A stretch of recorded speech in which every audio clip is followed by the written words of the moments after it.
Hello and welcome to Life at the Laundry Garden. Well, February is upon us and we have a lot to be getting on with in the garden.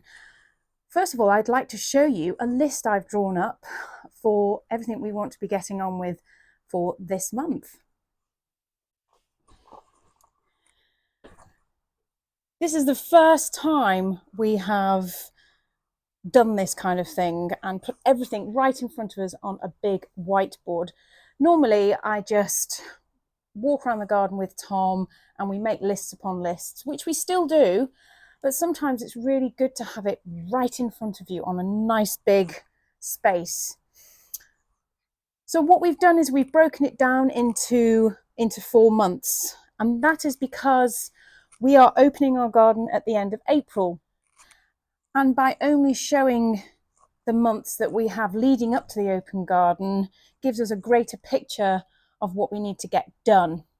So on the far side here, we've listed as many jobs as that we can think of that we'd like to achieve. And then what we're going to do is just put them in the relevant month to what we think is the best time to do them.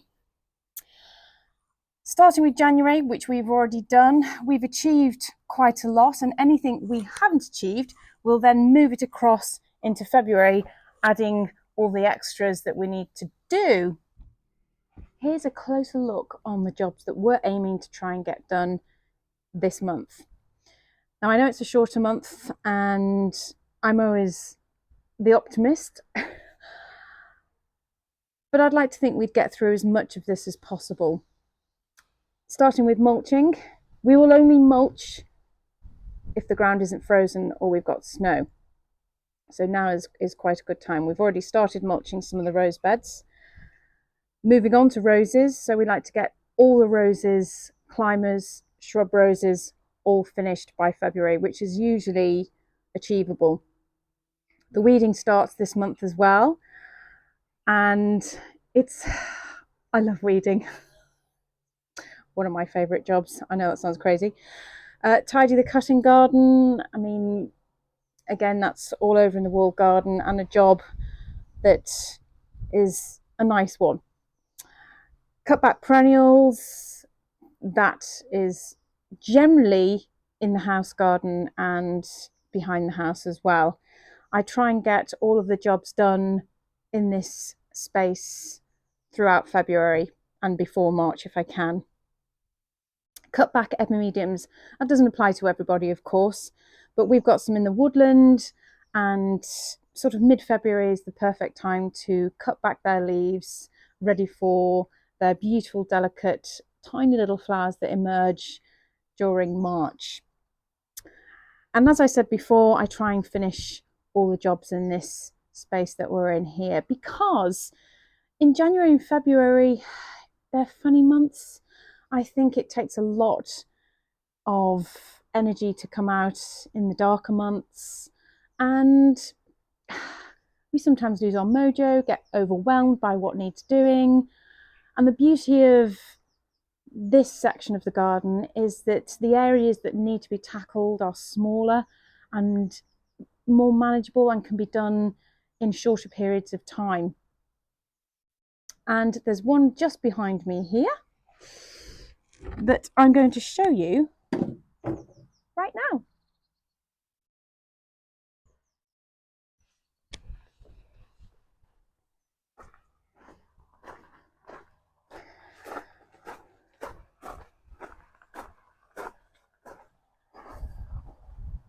Now this is a great little corner. I planted this up, oh gosh, over 10 years ago now, and it's doing pretty well actually. This shrub against the wall here is a Philadelphus aureus, and it's just throwing out some teeny weeny buds, and I love its gorgeous bright lime leaves when it comes out. Just next to it here is a rose. We bought this rose when it won an award at the Chelsea Flower Show. So this is Rose Joie de Vivre. Very little to no black spot on it at all. Lovely glossy leaves, very, very healthy. Been really, really happy with it. And just underneath here, which is this.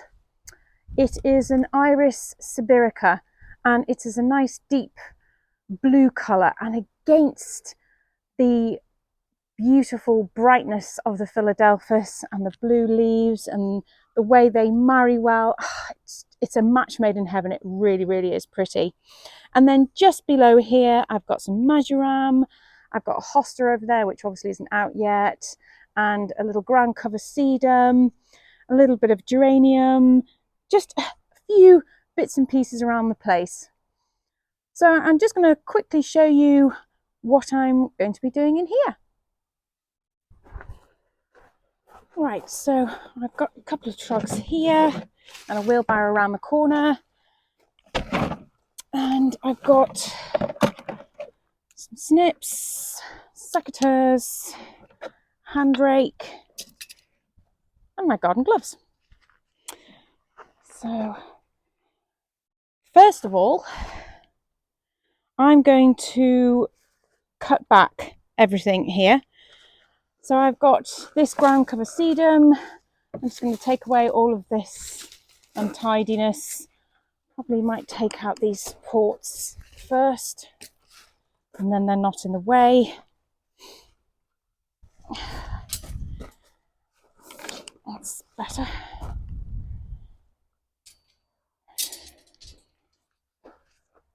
The marjoram here, again, I'm going to cut right back down to the base, so you'll still be able to see some, but all of this can go right back to the ground, including all of this from the iris, and then I'll get a nice clear space to work with, and then we can start pruning the rose.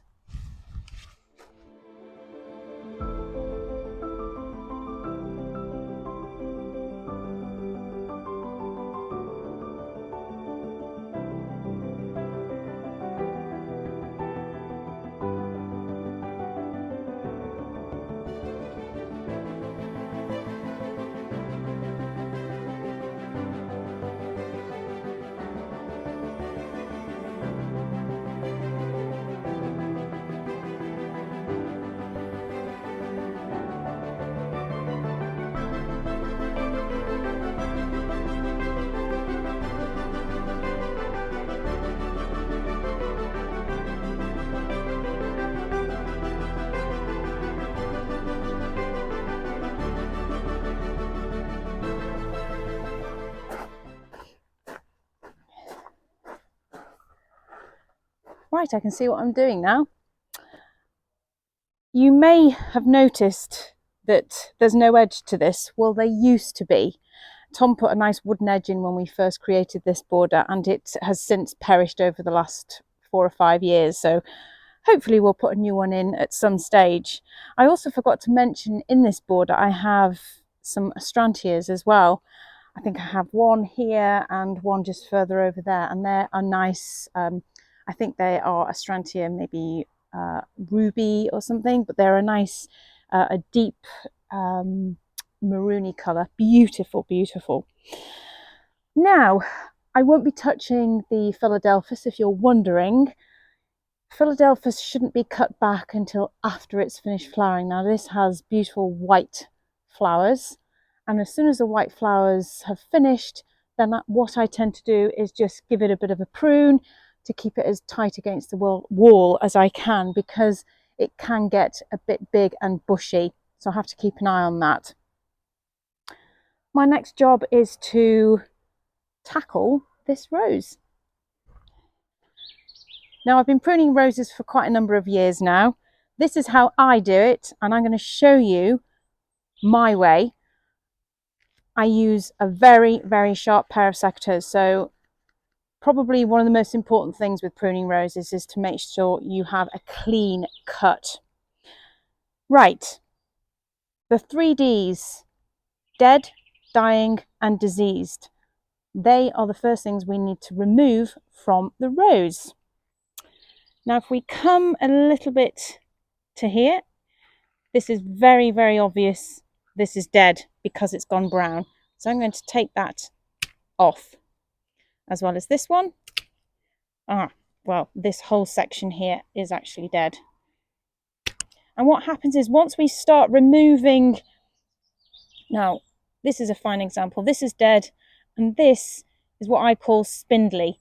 This is not going to produce any flowers this year, so what I'm going to do is remove that as well as the dead one. This is dead, and this side shoot here just off it is unlikely to do very well, especially this one here, so I'm going to remove that from low down. The secret with pruning roses is to make sure you create a nice open shape, and you can be brave and you can actually take them as low down as probably 3/4 or even half its size. With this one, I'm probably going to be taking it to just above the halfway, and what I want to create is a nice shape. So always sort of look at your rose so it sort of starts slightly higher and then comes slightly down. So I'm going to carry on removing any dead wood. This one needs to come off from the base. This one doesn't look very good. This one is certainly... Now you can see this doesn't look very well, and I know it's produced a few shoots, but to me, I actually don't feel it's going to do very well this year. So I'm going to take that down and completely remove it. This one here as well, I don't think that looks particularly well, so I'm probably going to reduce it to about here. Now this indicates to me how the rest of the rose is going to form. So I'm going to start taking it down into the shape I'm after. Don't think too hard about looking at side shoots, just take them off till you've got the desired height. So that doesn't look very good. See, I don't like the look of that, and I also don't like the look of that either. So that's coming off and that's coming off. That's spindly, that's spindly. So I've got to about here now, which means I'm going to take this off and this off as well, and suddenly I've got a shape. Okay, I know that looked quite brutal, but this rose has been in for quite a number of years. If this was a first year rose, I probably wouldn't be I would be less vigorous with it. Now look at these two sections here. To me, they're a little bit close. So, and also, if we look further down here, they're going to rub. So I need to make a decision whether I want to take this one out or this one out. Me personally, I probably would take out this one because it's rubbing against this main stem here. So I'm actually going to take that right down to the base, completely off, because it's no good to me. It's going to disrupt the rest. Now we can also see that there's a bit of rubbing going on here from this one, here and here. Okay, a little bit of... So again, I need to make a decision whether I want to keep this or keep this. Now, this is a tricky one here because both are potentially good, but what's happening here is this one is going to grow more into this, which we probably don't want. So I'm going to take the bold decision and take that off, because it's forever going to keep jutting into everything else. So now we have a really nice open shape here where there's no crossovers, and that looks quite spindly to me, so I'm going to take that away. And this is going to look quite wobbly, so I'll just slightly reduce it a little bit and see how that performs this year. But now we've got a nice happy looking rose. I've been quite brutal with it, but my goodness, they are nice and tough. I might just reduce that a little bit there, which is just above a bud. And there we have it. Looking better already. And we should get some really nice shoots and some extremely nice flowers from this. It's a gorgeous doer. Joie de vivre. Right.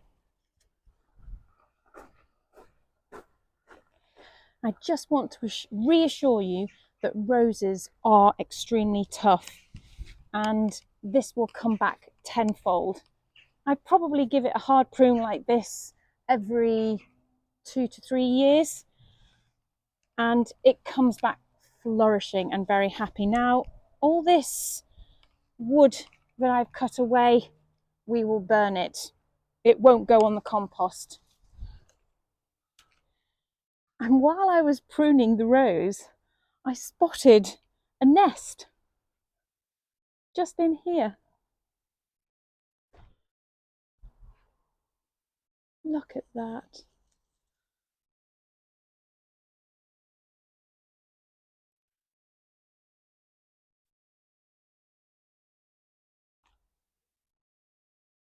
Well, I wonder what lucky birds lived in there briefly. Oh.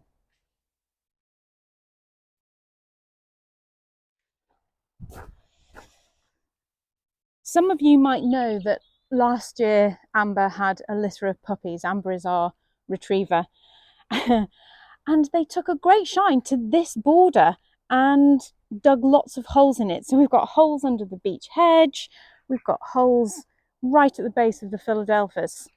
So this is a prime border for mulching, and I'll go and get a couple of wheelbarrows full and fill in all of these holes, put some around the rose especially, will benefit from that, and the Philadelphus, and it'll just finish off here, make it look much tidier.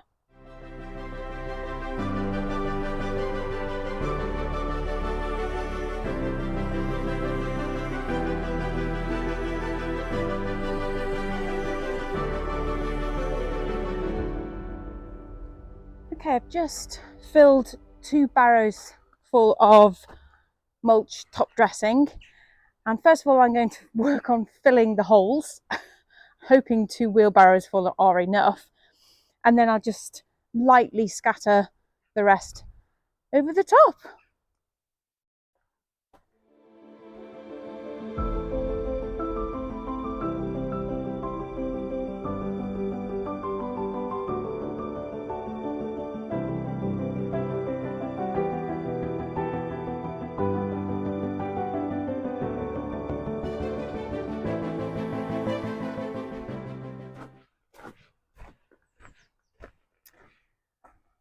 And here it all is, looking so much tidier. I haven't taken the mulch right to the edge because I didn't want the gravel and the mulch to look too messy. And also there's a lot of planting on the edge here that will start to flourish and bridge the gap between the two for the time being until we replace the edge here. But it's just what it needed to kickstart its growing season. And Mr. Robin's very happy in here too, plucking out all the worms. The holes are all filled as well, and hopefully the mulch as well will give these a bit of a feed at the same time. Right, well, I'm certainly ready for a cup of tea. I feel a massive achievement here. Another job ticked off the list as well. Thank you for watching. I hope this was useful for you, and I will see you next week. Bye.